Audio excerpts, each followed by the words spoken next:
All right, this is from the Bret Weinstein. What is it? The Dark Horse Show? What do they call that? Yeah, this is the 33rd Dark Horse podcast live stream. All right, yeah. So this is their dead horse show, Dark Horse. Okay, final thing. With the death of Michael Brooks, I have held my fire with respect to the interaction with the producer of the Majority Report, Matt Lech. But there's something that needs to be said here. So many will remember that Matt Lech unleashed Pause it for 1 second. First off, I really, it grosses me out when these guys, and both the brothers have done this, even just like bringing up Michael's name. Like I would say, keep his name out of your mouth. Yeah, right? I agree. Because then the other thing is, I think this is very important, right? Because he's about to make some he's about to create some very specific standards for what people who work on podcasts should uphold. Matt, what is your last name? Lech. Lech. Matt Lech.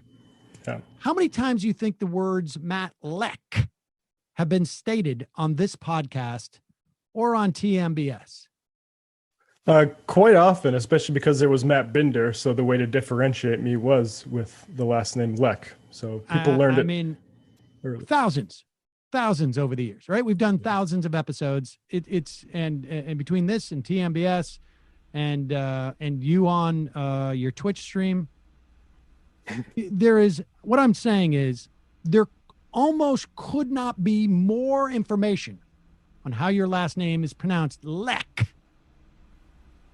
Let's go back to the tape because, again, this is Bret Weinstein putting down some criteria as to what people should expect from their podcast producers or presumably hosts. I would imagine it's even got a higher standard. So many will remember that Matt Lech unleashed a falsehood about me, and therefore remember. He said falsehoods, but I won't be pedantic. About us, that I was somehow consulting for the Department of Homeland Security. And what he was referring to was discussion with an officer for the DHS, which I made no secret of. I talked about it right here on the live stream. So he took that and he portrayed it as my consulting for the Department of Homeland Security. And then I said that he needed to apologize, he needed to retract, and he needed to be fired. And I was challenged in a way that I actually probably should have seen coming, but I did not expect, which is, oh, I get it. You are in favor of cancel culture when it's about you. Now, this strikes me as insane. Why does Matt Lech need to be fired? He does not need to be canceled. I never wanted him canceled. He needs to be fired for cause. That's what used to happen in the adult world. When somebody, if your pilot shows up drunk, they need to be fired for cause. If your surgeon refuses to scrub up before surgery, they need to be fired for cause. That's not cancellation. This person does not belong. I'll pause it for 1 second. Let me see if I understand this. Matt, let me ask you, were you drunk? I was not, no.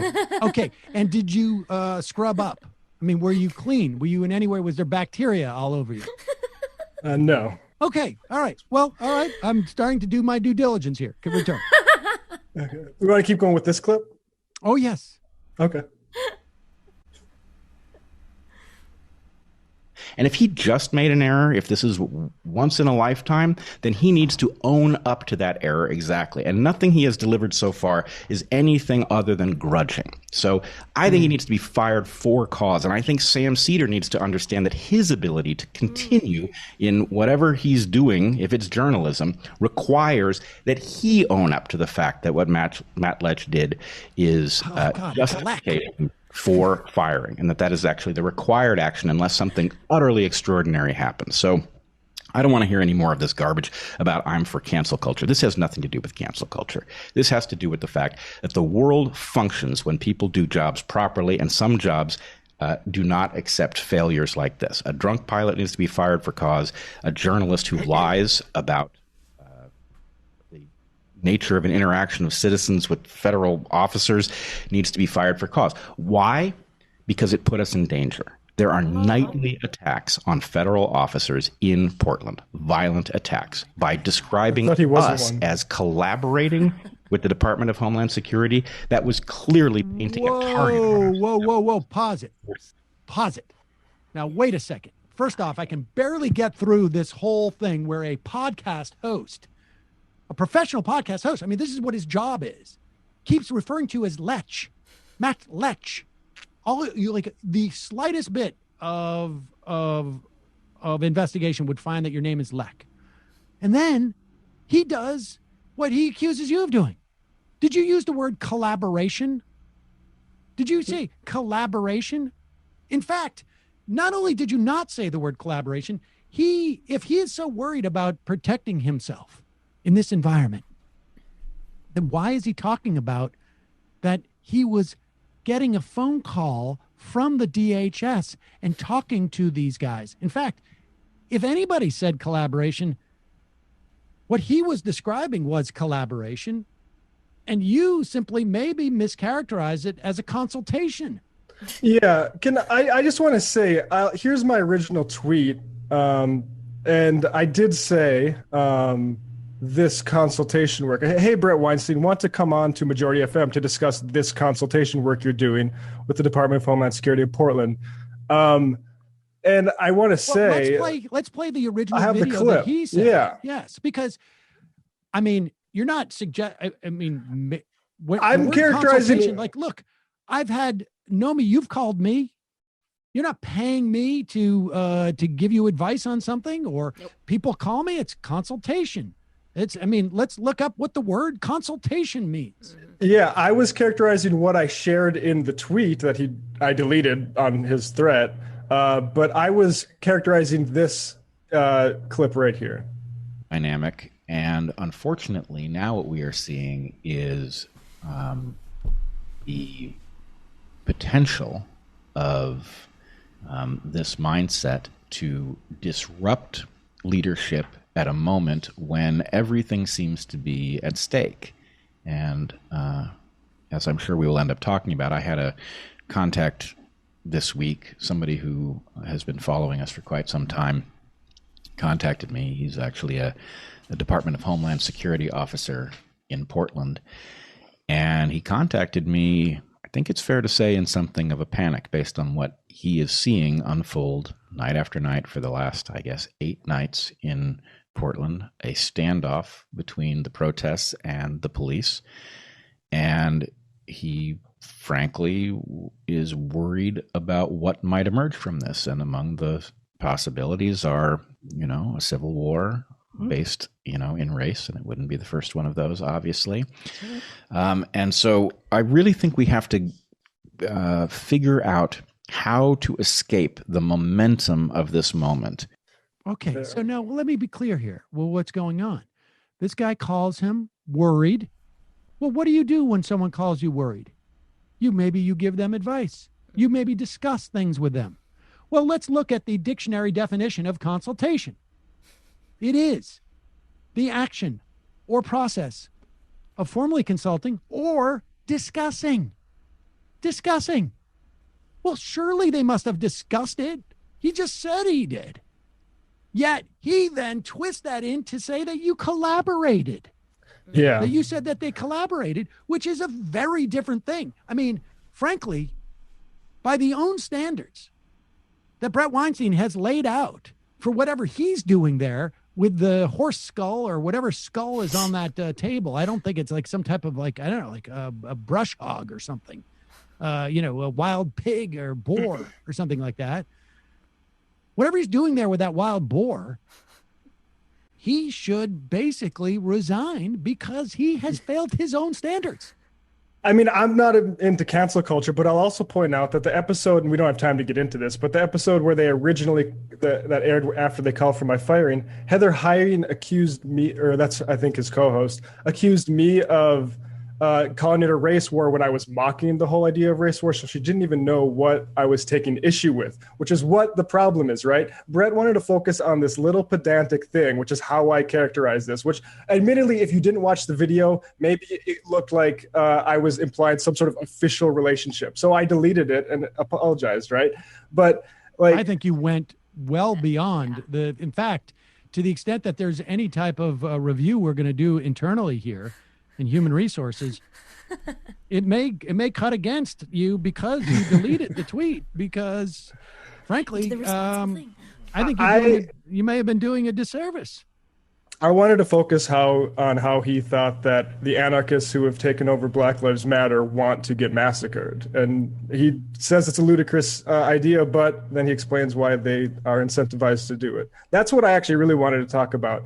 And the thing is all these guys, they always point to something pedantic, excluded and insulated from the core critiques that they can take issue with, so we never have to address those things. Like, I think, because he was saying that stuff, he talks later in the episode about how the weak executive in Portland isn't letting the law enforcement take care of the rioters. And then later you have, like a few weeks later, you have them pulling them into vans, right? I think that's something that I think as like a public speaker, he needs to be accountable for that. So I think we could have just had the discussion. He could have came on to Majority Report and said, actually, it wasn't paid. And then we could have continued discussion. And I would have. But you never said paid. The word consultation, I'm sorry, is not. I said this consultation work. I could have said. I think if the consultation work would have been it really implying it. I said this consultation work because I was being a bit haughty about what I had in the clip, which is that a panicked DHS guy comes up and starts talking to him about race war.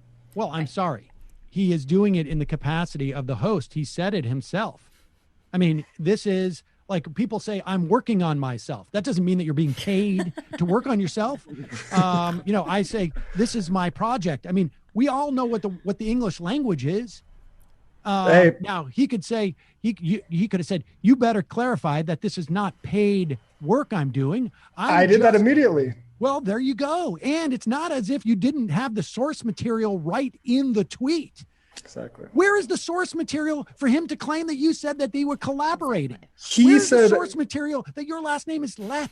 He said I was spreading multiple falsehoods and wouldn't even say which falsehoods they were. And now he's saying, and now he said falsehood. That's an interesting little shift. And I will also say this.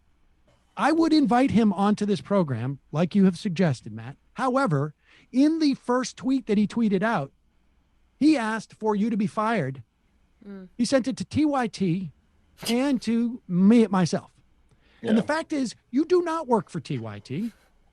You have, as far as I am aware, never worked for TYT. No. If you have ever gotten paid a dime by TYT, I am not aware of it.